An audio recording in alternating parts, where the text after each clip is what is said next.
We're doing this again. Real quick, this deep discog dive will be slightly different. Same rules will apply. You can comment on ours down below, they automatically get added to the list. If your comment gets 5 likes, then your artist is automatically put into the second round, the final round of being picked, so they have an even higher chance. If you get 10 likes, your artist is automatically the artist for the next month. Cool? Cool. And I will be doing this slightly differently. The transition will just be the album covers, unfortunately, because I got claimed in my last video, so that's great. And also the visuals glitched out, so I'll just be face-to-face again. Yeah, but this bi-monthly, for April, I will be doing Rage Against the Machine. I know. Rage Against the Machine only has 4 studio albums. However, they do have multiple live albums, which I will touch on. But let's just start at the beginning. In 1991, Lockup broke up. I know, sad. But this is only significant because this band held guitarist Tom Morello. Now, John Knox, the former drummer of Lockup, suggested that he played with this bassist Tim Comerford and the singer Zach De La Rocha. And this soon became a tradition, I guess. They started playing all the time and having jam sessions, and they even became a band under the name Rage Against the Machine, which was originally a song for Zach's old band, Inside Out. However, there's only one issue. They don't have a drummer. So they contacted Brad Wilkes, a drummer who was considered for Lockup, but later decided against. And they were born.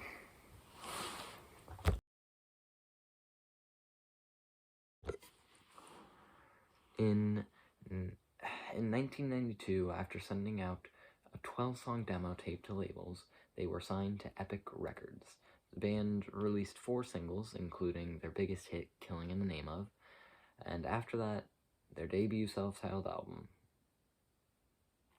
was released. And I want to real quick touch on the cover. It's a photo of Thich Quang Diro. I don't know how to pronounce his name, but he was a Vietnamese Buddhist monk who lit himself on fire to protest the murder of Buddhists by the government, which was USA backed at the time. This seems like a theme. But this album got just incredible critical reception. Like, there was very few not news outlets, but critical outlets that hated this, and for good reason. There's really only one track I could skip on this, and sometimes it hits, and that track is Township Rebellion. It has a really odd guitar, and this really bad chorus, but, I mean, it's a song about white supremacy, so I feel inclined to sort of give it, and also the bass is really good, and the percussion is really good. So, but let's just talk about this track list real quick. The original 12-song demo tape contained, I believe, if I'm remembering right, 8 of these tracks. The 12-song demo tape, 4 tracks were cut and 2 were added, and these tracks were drastically changed. I'm pretty sure Bullet in Your Head's tempo was changed, and by the way, that tempo change might be the reason I love it.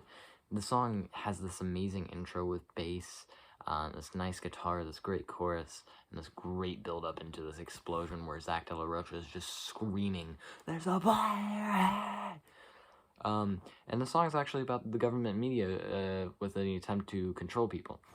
So like when they say jump, you say how high, because you're just used to this, so you're trying to figure out what you need to do. And there's actually this really accurate prediction about cell phones in the song, so take that what you will. But other highlights on this album include, of course, Killing in the Name of, which is about police brutality. It only actually has, I believe, like 9 or 10 actual phrases in it. There's this amazing solo that uses a whammy pedal, and then I actually wrote down on all 3 listens, killing in the name, like, quotes, killing in the name of, and then immediately headbangs, for good reason, because it's a great song. The intro, Bomb track, it's the bass intro into some great guitar, and then, it's actually about burning the flag, and it's anti-capitalist, but it's great, it slaps, it's a headbanger. The only thing is, he says burn like born. That's not really an important thing, I just felt I should mention it. Settle for Nothing is a really good track. It's about frustrated youth in the slums. My favorite line, I got a 9, a sign, a set, and now I got a name. The verse just repeats. It's a repeating song, but I mean, it's pleasant for the verses, and then it slaps for the chorus, and that's really what I'm looking for. And by the way, if I don't mention a track, it's not necessarily because I don't like it, it's just because this album is just so consistent. That's kind of I feel it'd be weird to mention all of the other tracks as great. But Wake Up has a great bass, a great guitar, a hella instrumental, and some great vocals. And there's this news report thing halfway through, and it's like, it's about a protest, so it's Zach De La Rocha, like, reenacting news, and it's like, you know, we need to neutralize them. The whole song is actually about the FBI targeting African Americans, for example, Martin Luther King Jr.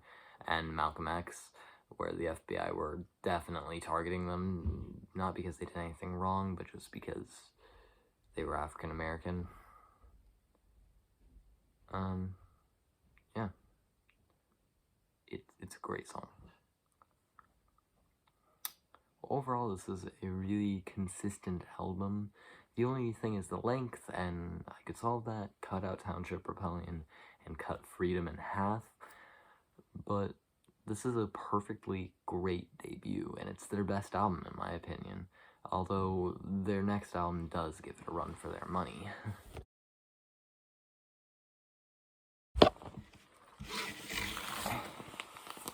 After having the song Year of the Boomerang featured in the Higher Learning soundtrack, and not much more music coming after that, people started to suspect that they had broken up. But in 1996, we got the sophomore effort from Rage, Evil Empire, named after the slander Ronald Reagan would throw at the Soviet Union, which the band felt could be applied to the US even more so. The CD booklet actually included works from authors like Karl Marx, Che Guevara, John Steinbeck, and Ralph Ellison, with reception that ranged from meh to great. What do I think? It's great. It's a great album. It's a worthy follow-up. It's a great predecessor to the self-titled. From the intro, the first 3 tracks especially. The intro, People of the Sun, is about the inhabitants killed by the Spanish the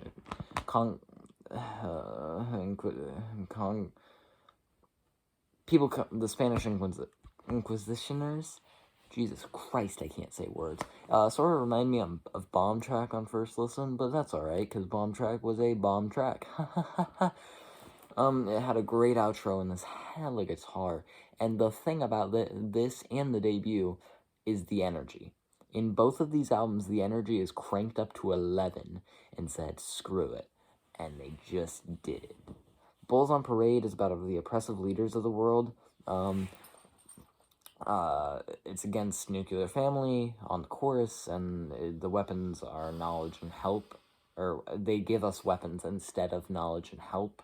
That's the idea. Sort of remind me of Killing in the Name of, but again, Killing in the Name of is a great track. There's no harm in that. I mean, it has a great guitar, some great percussion, some decent rapping of all things. Hope that doesn't become a trend. And yeah, Viet Now is about, it basically is bashing right-wing talk shows such as Rush Limbaugh, but it references people being against abortions and calling them out, saying they're wrong, essentially, which is something I agree with, so cool. Nice guitar, a great bass, some great percussion, and it's catchy as hell. Like, the chorus, it's probably the best song on the album. But that's not to say that there aren't other good songs. I mean, Revolver, It's about an abusive relationship. It has some fine percussion, and it's a very mellow verse with a snare build up into the chorus that just, yeah, killer guitar. Without a Face, it does have some generic drums, but like the snare build up into the chorus, that's like the signature Rage thing for me, is those snare build ups, because Brad Wilkes is really good at them. Like, just listen to Without a Face or Revolver, and you'll hear them easily. It's actually, Without a Face is actually about the Berlin Wall, and how, like, coming down, and how it was celebrated, and now Americans are basically creating another one for Mexicans, which rings all too true today. It actually references Pete Wilson, who stopped illegal aliens from using healthcare in California. So that's cool, I guess. Yeah, or Down Rodeo. It's sort of pop rockish start. It's a bit too risky with its instrumental breaks, but like, what is Rage Against the Machine for if not to take risks, right? It's about the social inequality between the rich and the poor in the U.S. Make a move, plead the fifth, because you can't plead the first. Oh, what a line. And the outro lyrics, the rungs torn from the ladder, specifically, because that's like the rich used the ladder to climb up and then tore out the rungs so no one could be on their level. What a line. This is a perfectly written song. The only, like, skippable track here for me is probably, and it depends on the day, but it's probably Snake Charmer. It's a really generic song, and I've heard it before. It's basically bashing the American dream, and that's just take the power back. I've already heard this idea explored. But I do want to real quick talk about Year of the Boomerang, and how it's a great closer. It was originally in the Higher Learning soundtrack, and it's actually about the social structures, and the breaking of which, that, basically the starting of a revolution, as Zach De La Rocha mentions on When Below. Yeah, it has some great bass, some good vocals and percussion, and a great chorus. I highly recommend this song. And yeah, Rage Against the Machine were on top of the world at this point. Nothing really bad happened to them. Oh, wait.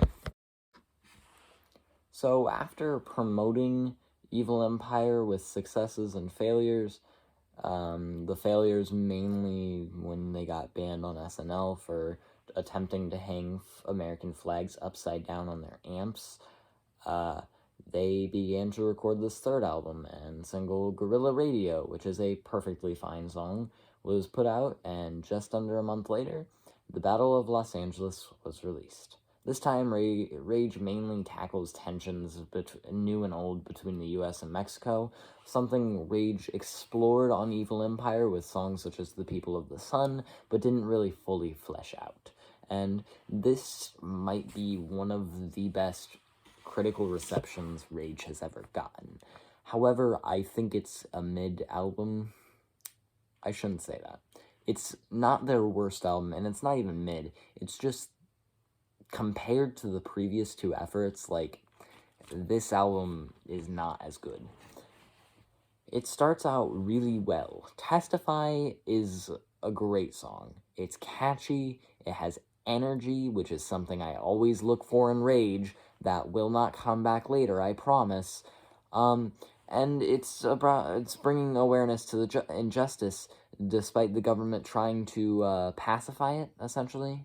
It references this corruption in oil companies, and it talks about George Orwell in the bridge, someone who constantly would bring the inexperience of governments down, essentially, or constantly criticize government styles. And it has an amazing chorus.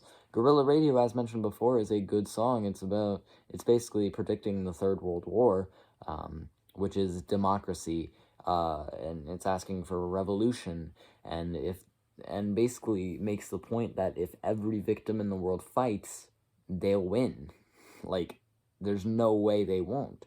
It does have a bit of a weird solo, but, like, other than that, it's a great song. And Calm Like a Bomb has a nice bass intro and some great percussion, and it's about how society is essentially the same and terrible because of it. How Americans make slaves, essentially, out of the lower class. How history is just bound to repeat itself. And how the government will constantly be abusing their power as long as they get it. This actually was a sleeper hit, the only one I think Rage has had, so that's cool. However, I think the fourth song is where this album sort of starts showing its flaws. Mic check. This is not a good song, for me. It does criticize capitalism and police, which is a topic I've heard Rage talk about, and it's not going to get old for me, but, like, if you're going to talk about it again, you have to bring something new to the table. But it's hip-hop. I mean, it's hip-hop with a guitar solo. The instrumental is shit, and it's a really bad guitar solo for me, personally. I think Tom Morello is one of the best guitarists of all time. However, this is not a stunning example of his work. However, we do get this energy back with the next track, Sleep Now in the Fire, which has some nice guitar, great chorus, great percussion, great vocals, and this amazing last minute. Like, listen throughout the whole song, just for that. And it's about this greed, mainly using Christopher Columbus as an example, or the violence that is used by the U.S. to conquer greed, which is to basically feed it. For example, the U.S. with the Mexican-American War, they were manifesting their destiny, and they wanted more land, and so they fought Mexico and basically destroyed their power and land usage for their own gain, as an idea to use greed, as an idea to stop greed. Maria is a stunning example of this record at its best. It does have a bit, it's rap rock, and the solo isn't great, but I think the lyrics are worth mentioning. It tells the story of an illegal Mexican immigrant coming to America, and the way that people treat others put them in constant states of fear. For example, Maria was forced to work as a slave and stripped away from her culture, which in the end brings her to suicide. And the lyrics are really well, I just wish the instrumentation was better. The other skippable track here is, really is just War Within a, or not War Within a Breath, what the fuck? It's Maria. Like, I just praised it, but, like, I still wouldn't listen to it. I'd just read the lyrics. Like, if it was a book, I'd read it, but, like, Ashes in the Fall is, not great. It's the other skippable track. It has an odd intro. There's some good percussion, but, like, the solo is so bad on this. It's a critique of capitalism. Hey, I've heard this one before. And NAFTA. But the post-chorus is mimicking propaganda. It criticizes priests who use religious authority to fuck kids. If you want a song like that, listen to the Pope song by Tim Minchin. He does this 1,000 times better. Chorus is still really bad, and so is the outro.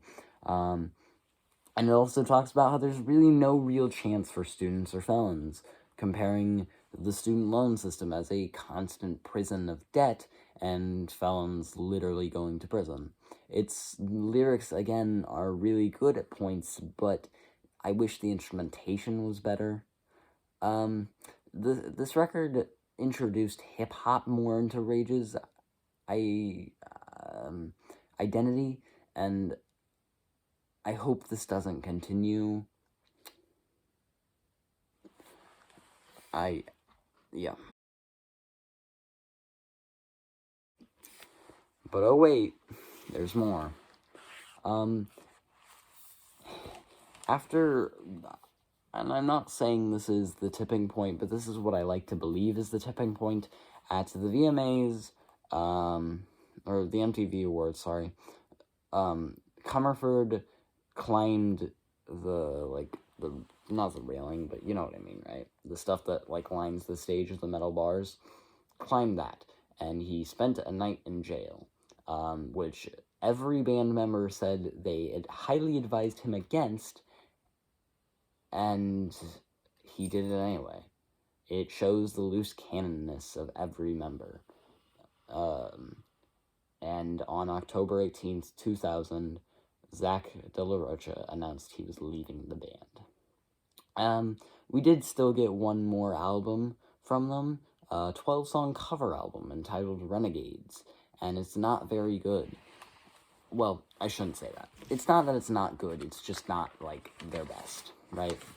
And there's really two main issues with it. One, it's covers of songs that they didn't write, and the biggest thing with me for Rage has always been the lyrics. Even on the worst songs from the Battle of Los Angeles, I still really like the lyrics. However, here it isn't good. I mean, the first track is actually a cover of Eric B. and Rakim's song of the same title, Microphone Fiend. However, the lyrics don't age well. And I can usually excuse, especially Eric B. and Rakim's time, because those were the lyrics of the time. Like, those were the lyrics everyone thought sounded great, and I get that. However, in the 2000s, I feel like maybe they should have known better. The main lyric I'm talking about here is "a fiend for a microphone like heroin." Oh god. It's boring as hell. Or like, not Kick Out of the Jams, I actually like that one. I'm Hausen. The verses are so bad. EPMD, I don't care, like, on track like a Long Island train is such a bad line. Ugh. But the other real album, or issue I have with this album, is that Zach De La Rocha takes the liberty onto himself to say the N-word multiple times. He is not black, he is Mexican. And I'm not saying he hasn't gone through struggles, but I am saying that those struggles are not the same as a black person's struggles. Like, I'm pretty sure there's a slur for Mexican people, and I'm not gonna say it because, again, I'm not Mexican. But, like, a black person doesn't say the Mexican slur, and a Mexican person doesn't say the black slur. I feel like that's how this works. You know what I mean? The main examples of this are on Pistol Grip Pump and I'm Hausen, what I just talked about. But even with these, there are moments and flickers of hope. Especially my favorite song, In My Eyes, which is a cover of Minor Threat, but the chorus, the way the verses are kind of down-tempo and the chorus just picks it up. It's in my eyes, it's in my eyes, it's in my eyes, it's in my eyes. Like, it's great. Love it. Highly recommend it. Or How I Could Just Kill a Man, this Cypress Hill cover. It has a blown-out speaker-type instrumental, which I really enjoy on this song, and I like Zach's energy with it. Like, I love the way he just goes, how I could just kill a man. Like, he leaves some beats between the words. How I could just kill a man. It's just great. Or, Maggie's Farm, which is a cover of a Bob Dylan song, which perfectly encapsulates Rage's ideologies. It's about being trapped in a capitalist society where the working class ideas are worthless. Corporations control you, violence is ensued by cops for kicks, and religion controls society despite being old, and individuality is no longer valued. It's a really good song, especially when Rage does it. I highly prefer this to Rage, to Bob. But granted, I've never really been that into Bob, so maybe that's just more of a Bob Dylan thing. Or the Devo cover, Beautiful World. It's this, it's about a utopia that politicians faked, essentially. It's an acoustic, balladish type song, but I really like it. It's a nice break. Something I really haven't heard from Rage before is just this sit-down song where you can just think for a minute. It's very sentimental. But overall, this album is just really choppy. And I think the main issue is, of course, it's a covers album. It takes away the thing that Rage is best at, lyrics.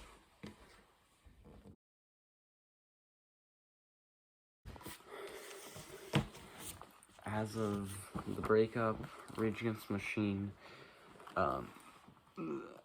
the remaining members besides Zach found Chris Cornell and started a new band, Audioslave, which is wildly successful. Meanwhile, Zach began to work with more hip-hop influencers, or more hip-hop artists, such as Questlove and Run the Jewels. They've actually been up for nomination for the Rock and Roll Hall of Fame currently, and 2 other times in the past since their first eligible year. They're actually on tour currently, I believe, still, or were on tour recently, the Public Service Announcement Tour, with none other than Run the Jewels. The way I would listen to them is just go in order by release, but if you want something more toned down, I'd actually start with Renegades, but if you want a louder stuff, then start at the beginning and head forward. That's the way I preferred to listen to it anyway. Thank you for watching this video. Have a good... Oh my god, have a good day, week, month, anything. Whatever you're doing, make it good. Peace.